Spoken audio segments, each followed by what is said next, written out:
परभणी येथील घडलेल्या घटनेच्या निषेधार्थ हिमायतनगर शहर कडकडीत बंद. समस्त संविधान प्रेमींचे आभार. परभणी येथील भारतरत्न डॉक्टर बाबासाहेब आंबेडकर यांच्या पुतळ्या शेजारी असलेल्या भारतीय संविधानाच्या प्रतिकृती प्रास्ताविक असलेल्या आशयाच्या वास्तूची विडंबना करणाऱ्या नराधमास कठोर कारवाई करण्यात यावी, यासाठी संपूर्ण महाराष्ट्रामध्ये आंदोलन पेटले आहे. या घटनेमुळे भारतीयांच्या भावना दुखावल्या गेल्या आहेत. या पार्श्वभूमीवर हिमायतनगर येथील समस्त समाज बांधवांनी तथा संविधान प्रेमींनी एक दिवसाचा बंद पाळून सदरील घटनेचा निषेध केला आहे.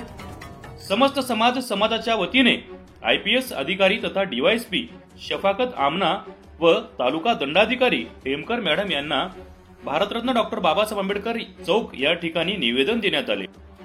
या निवेदनामध्ये आरोपीला कठोर शासन करून समस्त आंबेडकर चळवळीतील कार्यकर्त्यांचं जे काही कोम्बिंग ऑपरेशन सुरू आहे ते कोम्बिंग ऑपरेशन थांबवण्याचेही या माध्यमातून निवेदन करण्यात आले आहे. यावेळी सामाजिक कार्यकर्ते सुभाष दारवंडे तथा दिलीप राठोड यांनी आपली मनोगते व्यक्त केली.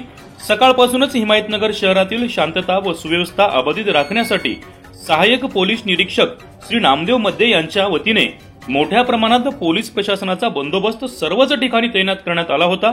शहरातील संपूर्ण व्यापाऱ्यांनी स्वयंस्फूर्तीने आपली प्रतिष्ठाने बंद करून निषेध व्यक्त केला. हा यशस्वी बंद घडवून आणण्यासाठी सर्व संविधान प्रेमी व समाज बांधवांचे सहकार्य लाभले.